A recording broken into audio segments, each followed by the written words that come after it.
పాపం మింటక్కని చూడు, అందం లేకుండా దేవుడు ఎలా చేశాడు. నన్ను చూడండి ఎంత అందంగా చేశాడు. సరే నీకు స్టోరీ చెప్తా. స్టోరీ టైం అయింది. ఎప్పుడు చూడు స్టోరీ స్టోరీ స్టోరీ అని. నీకు ఇష్టం లేకపోతే వెళ్ళిపో బంటి. మా పిల్లలు ఉన్నారు, మా పిల్లలు చెప్పు, నీకేం చెప్పాలి. నేను కూడా పిల్లల్ని చూసే ఉన్నా. ఉండు మరి. సరే పిల్లలు, ఒక కొత్త స్టోరీతో మళ్ళీ మీ ముందుకు వచ్చేసాను. చెప్తున్నా చెప్పాలా? చెప్పు. ఇంకా నీతో మాట్లాడట్లేదు. సరే పిల్లలు వినండి. మీతో నన్ను ఎందుకు చూసావు? నిన్నేం చూడలేదు. అయితే అనగనగంట ఒక ఊరుందనమాట. వినలేదనుకో. అనగనగంట ఒక ఊరుందనమాట. ఆ ఊర్లో రంగయ్య అనే ఒక వ్యాపారి ఉండేవాడు. ఏం వ్యాపారం చేసేవాడంటే బంగారాన్ని ఒక నగలుగా తయారు చేసి చాలా అందంగా తయారు చేసేవాడు అనమాట. ఆ వ్యాపారం ఈ రంగయ్యది. అయితే ఎన్నో రకరకాలుగా అందంగా డిజైన్ చేసి ఆ ఆర్నమెంట్స్ ఈయన తయారు చేస్తూ ఉండేవాడు అనమాట. అయితే ఒక రోజు ఏమవుతుందంటే, నీకు నిద్ర వస్తే వెళ్ళిపోబండి. ఒకరోజు ఈయనకి ఒక మంచి ఆఫర్ వస్తుంది అనమాట. ఒక పెద్ద ధనవంతుడు వచ్చి, మా ఇంట్లో ఫంక్షన్ ఉంది, మా వాళ్ళందరికీ చాలా అందమైన ఆర్నమెంట్స్ తయారు చేసి నువ్వు ఇవ్వాలి అని చెప్తాడనమాట. చాలా సంతోషిస్తాడు. అమ్మ దేవుడు ఉన్నాడు, నా జీవితం మంచిగా అవ్వబోతుంది అనేసి చాలా సంతోషిస్తాడనమాట. అయితే చాలా కష్టపడతాడు. ఈయన ఈ కష్టానికి తగ్గట్టుగానే చాలా అందమైన ఆర్నమెంట్స్ని ఈయన తయారు చేస్తాడనమాట. తయారు చేసి ఒక డబ్బాలో పెట్టుకొని అతను నడుస్తూ వెళ్తారనమాట. నడిచి అసలుకే ఎండాకాలాలు నడుస్తూ ఉంటే మనకి దాహం వేస్తుంది కదా బంటి. నీకు అయ్యేదా? నువ్వు మనిషివి కాదురా. అయితే మనుషులకి దాహం వేస్తుంది కదా పిల్లలు, అలాగే ఈ రంగయ్యకు కూడా బాగా దాహం వేస్తుంది అనమాట. చుట్టుపక్కల చూస్తాడు. ఆయన ఊర్లో బావులు ఉండే, మన ఊర్లో అంటే బాటిల్స్ ఉంటాయి కానీ అప్పుడు ఆ ఊర్లో బావులు ఉండేవన్నమాట. అయితే ఒక బావి కనిపిస్తుంది రంగయ్యకి. ఆ బావి దగ్గరికి వెళ్ళి ఈ రంగయ్య తోడుకుంటాడు. నీళ్ళు తోడుకొని, మొహం కడుక్కొని, చేతులు కాలు కడుక్కొని, మంచి కడుపు నిండారా నీళ్ళు తాగుతాడనమాట. నీళ్ళు తాగి అమ్మయ్య అనుకొని ఇట్లా తిరిగి చూస్తాడు. తిరిగి చూసేసరికి డబ్బా మాయమైపోతుంది. దాంట్లో ఏమున్నాయి?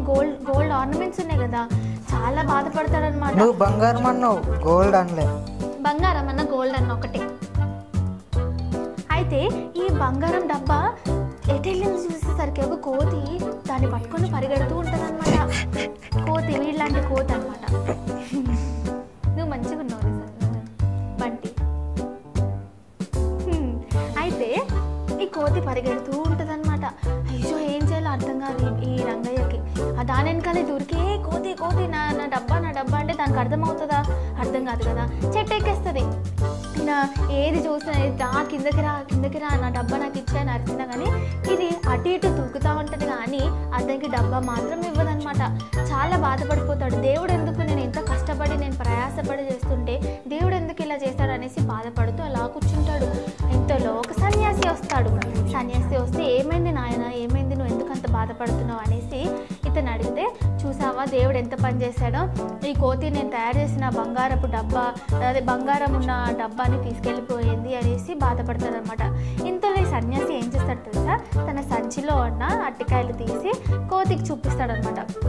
అట్టికాయలు చూసేసరికి కోతి ఆ డబ్బా వదిలేసి అట్టికాయల దగ్గరికి వస్తుంది. నీకు కూడా అట్టికాయ కావాలా? తర్వాత ఇస్తా, పెద్ద అట్టికాయ నీ గుండె మీద ఇస్తా. అయితే ఈ అట్టికాయలు చూసేసరికి ఈ కోతి చాలా ఆశతో ఆ డబ్బా వదిలేసి వస్తుంది అనమాట. వచ్చి అట్టికాయలు తీసుకొని తింటూ కూర్చుంటుంది. చాలా సంతోషించిన ఈ రంగయ్య ఉరుక్కుంటే వెళ్ళి తన డబ్బాని తాను తీసుకుని అమ్మాయ అనుకుంటాడనమాట. అప్పుడు సన్యాసి ఈయన దగ్గరకు వచ్చి ఏం చెప్పాడో తెలుసా? చెప్తా విను. అయితే చూడు రంగయ్య, దేవుడు, నీ పేరు బంటి, నువ్వు రంగయ్య కాదు, నన్ను చూస్తున్నావు గుడ్లు గూబలాగా. చూడు అన్నావు కదా. చూడు రంగయ్య అన్నాను, అంతే కదా పిల్లలు. చూడు రంగయ్య అన్నా, అబద్ధాలు చెప్పొద్దు. అయితే చూడు రంగయ్య అనేసి అంటాడు. చూడు రంగయ్య, ఇప్పుడు దాకా మనం దేవుణ్ణి తిట్టుకున్నాము, కానీ ఈ కోతి ఈ డబ్బా చాలా విలువైన ఈ డబ్బా చేతిలో ఉన్న ఈ 2 అరటికాయలు చూసేసరికి ఆ డబ్బాని వదిలేసి అరటికాయల కోసం వచ్చింది. ఈ కోతికి దాని విలువ తెలియదు. దేవుడు ఎవరికి ఇవ్వాలో ఆయనకు బాగా తెలుసు. అందుకే కోతికి జ్ఞానం ఇవ్వలేదు. మానవుడైన నీకు జ్ఞానాన్ని ఇచ్చాడు, దాన్ని ఉపయోగించుకోవాలి, మనం తగినట్టుగా ఉపయోగించుకోవాలి అనేసి చెప్తారనమాట. మనం కూడా అప్పుడప్పుడు బాధపడుతూ ఉంటాం కదా, బంటి అందంగా ఉన్నాడు, నేను అందంగా లేను అనేసి కదా బంటి, ఇందాక చెప్పావు కదా. సో అలా ఎప్పుడు బాధపడొద్దు, నాకు వాళ్ళకున్నది నాకు లేదే అనేసి ఎప్పుడు బాధపడద్దు. మనకున్నది మనం ఉపయోగించుకొని లైఫ్లో ఎదుగుతూ వెళ్ళాలి. ఓకేనా పిల్లలు, ఎప్పుడు కూడా బాధపడొద్దు, సరేనా? సో ఈరోజు ఈ మంచి స్టోరీతో మీ ముందుకు వచ్చాను. నెక్స్ట్ టైం ఇంకా మంచి స్టోరీతో మీ ముందుకు వస్తాను. అంతవరకు బాయ్ బాయ్. Bye bye. నీకు చెప్తాను.